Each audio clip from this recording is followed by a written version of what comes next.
Hello, and welcome back to the Elite Podcast, where we discover our true selves in real time. Last season, I broke through with strength, power, unity, and growth, and I looked at everything through a positive lens. So recently, I was asked to cover some things that are good leadership traits to have. I was thinking about that and how I work things. So a lot of people don't know this about me. I like to know where I'm going before I even try to get there. Back in the day, when magazines were a big thing and I used to read all the different magazines that they had at Walmart or whatever grocery store we were at when I was a kid, I would start from the back because for some reason to me the editor's comments were usually the most important. With that said, this season we're going to cover something that I have dubbed the anti-SPUG 9. So there's going to be 9 different traits that you don't want to have. If you want to be a good leader, if you want to be a good follower, if you want to be a good worker, if you want to be a good person. I say quote unquote don't want to have, but you're going to have to pay attention to exactly what I mean when I say that. Because the first one is toxic accountability. So toxic accountability is if your workplace is toxic, asking yourself, am I feeding into it? How can I change my behavior? How can I make it better? But first, what is a toxic workplace? We're going to answer all of these questions and hopefully leave some room for some more questions and some internalization. A toxic workplace is a persistent pattern of destructive behaviors, poor communication, and systematic dysfunction that erodes employee well-being, trust, and morale. That sounds like it could be any number of things, but a lot of times people point directly to the leader, right? So you're thinking abusive leadership, micromanaging, favoritism. I want to dissect that piece with abusive leadership though. And I want to say that it could be more than just micromanaging, because sometimes not properly managing your people could create the same toxic environment. So not having a proper structure, not having proper rules in place for when things start to go sideways. Basically, you're giving your people a lack of accountability, so then they have to start being accountable for themselves. And most people are going to figure out how to get around things. I made a note to myself, laissez-faire leadership might not be right either. If you're a manager, you need to figure out what type of leadership actually works for your workplace, for your work center. Actually holding people accountable, making sure that they're doing the things that you hired them to do, and especially if you hired them in at a certain pay rate and they're not living up to that, because that's making both you and the company look bad. So you need to get a handle on that. So like I said, unfair treatment and biases. This is a huge one to me. If you or certain people don't learn as quickly as other people do, or if if they have disclosed like some type of medical condition and you've worked with other people that had that medical condition, so you treat them a certain way. No, you have to learn your people. That's the basis of the other piece as well. Once you understand your people, then you can better align your leadership methods with them, with that type of person, with that culture.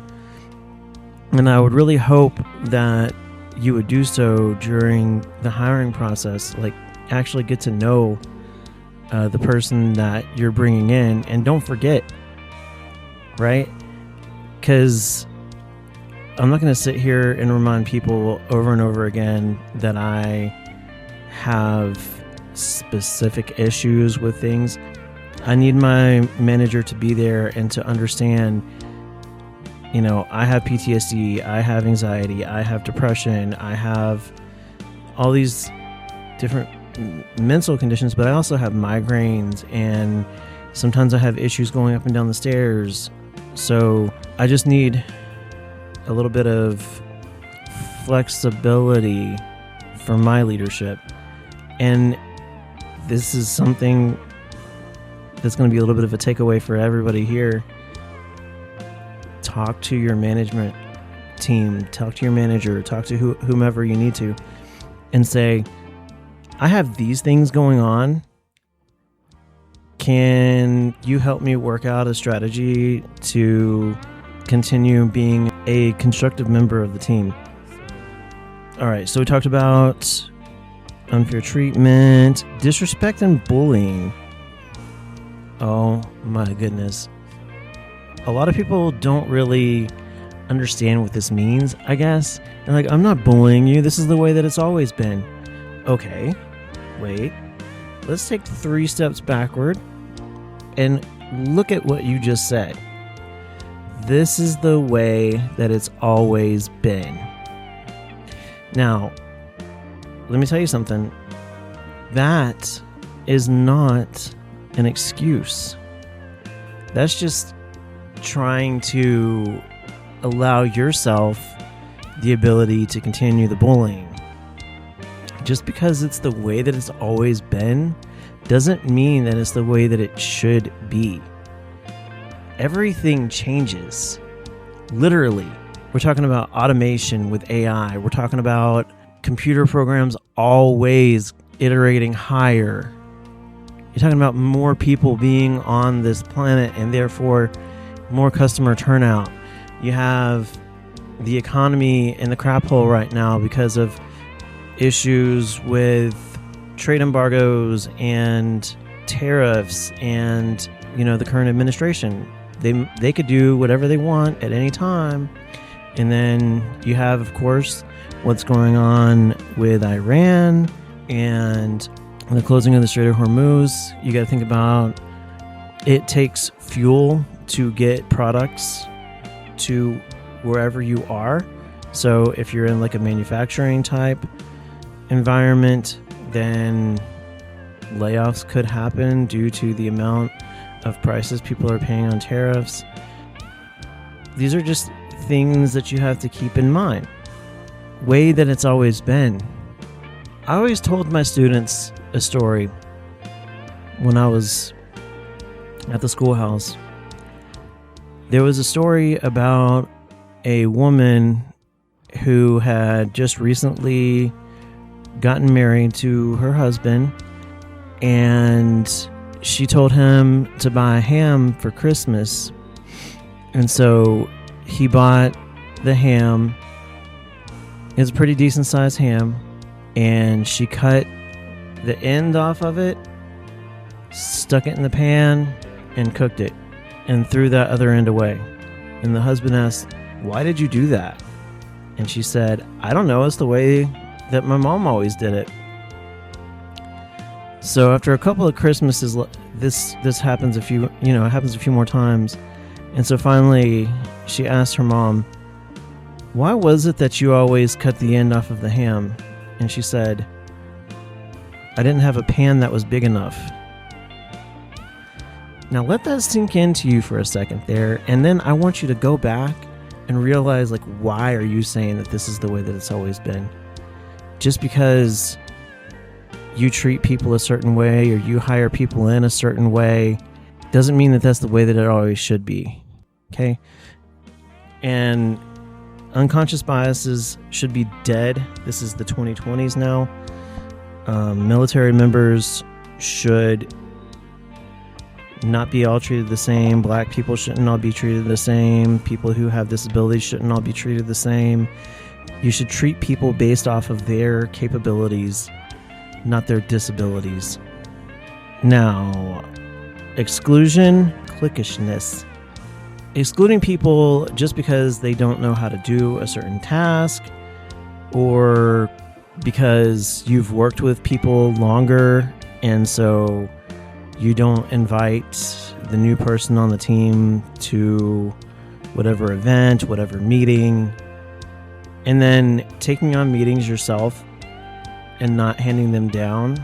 That can also be exclusion or cliquishness, because as a manager, you should want to push your people to go to specific meetings just to put their name out there so they can have some face time with upper management. So you should think about those types of things before you just write people off, because that can lead to a toxic environment. Lack of transparency. Now, this one goes both ways. Just like the exclusion and cliquishness. I'm sorry, I meant to say this. So exclusion and cliquishness, that could be from anybody as well. Not involving people, like I said, for whatever the case may be. Like, let's say you go to lunch on a certain day every week, and I'm not saying this is my team, because my team is awesome, they invite everybody out, but let's say that the entire team goes to lunch but doesn't invite a specific person every week purposefully so they can get away from that person. That's exclusion and cliquishness, and that does lead to a toxic environment, at least for one person. But also, the other people who are going along with you could see that, and they could carry it over into other pieces of the workplace and then erode the rest of the environment. So you need to be mindful when you are doing the things that you're doing, regardless of it has to do with at the workplace or not. This is something that comes from my military experience and always being on the clock. As a member of the company, your face and your name are always on the clock. So how you treat people on and off the clock goes to show whether or not people would actually want to continue working for you, with you, for the company, with the company. You got to think about the end result as well. Would whoever it is that you're working for, let's say that, like, so for me, I'm a defense contractor. What if I go and do something on base, and now all of a sudden the military is like, no, that company, they had that one guy come in and he did something really stupid, so now we're just not going to outsource to them anymore. So you have to be mindful of what your actions represent. But anyway, back to the lack of transparency. This goes both ways, okay? You could not tell your boss things. They could not tell you things. If you are concealing things that are happening and you're doing it purposefully, then the people in power to make the changes that need to be made to the workplace will not know what those things are, and therefore not make those changes, regardless of whether or not they are necessary. So if things suck, say that they suck. I don't know how many times we had generals and things like that come onto the base, and you would have people asking questions about new policies and things like that. They would come in and try to sell you on it because that's their job. But if you are someone that is immediately affected by it, you have every right to poke holes in that plan. because maybe they didn't think about things. I'm not saying this just from a military standpoint. I'm talking about at any company, anywhere in the world, period. Dot. So be transparent. You can't go to one of these meetings with upper management, then not ask the questions and then complain about it later because you had an opportunity to do so. Also, most companies send out feedback forms. If you're saying, if you go all the way 5, outstanding, love my job, don't have any issues, and then you're still complaining at the end of the year, guess whose fault that is? That it still sucks. It's not your managers, it's not the CEOs, it's not anybody else, because they were told that everything is going great. So, toxic accountability. 2 more things, and then we'll go into the other questions. So, 0 work-life balance. If you have people who work at the company that you work for who are constantly kind of nudging at you for spending time with your family or not coming in on the weekends to get things done, no. The company doesn't pay you enough to be there on the weekend, especially if you're a salary person. Do your work during the week, during the work day, and then go home. I know there are a lot of people who have other things going on besides just work. You're not really impressing anybody by maintaining a 0 work-life balance. It kind of begs the question, like, what are you doing during the day as opposed to working?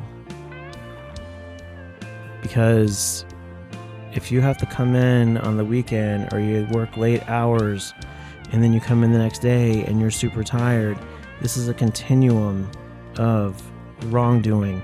You come in, let's say like you work until midnight. You come in the next morning at 6, 7. Oh my goodness, I can't believe I did that. You come in the next morning at 6, 7 o'clock, and then you're tired because you just left at midnight. So that means you got like 3-4 hours of sleep, and now you're back. Something has to change. Make sure that you're creating a work-life balance that's at least 50-50.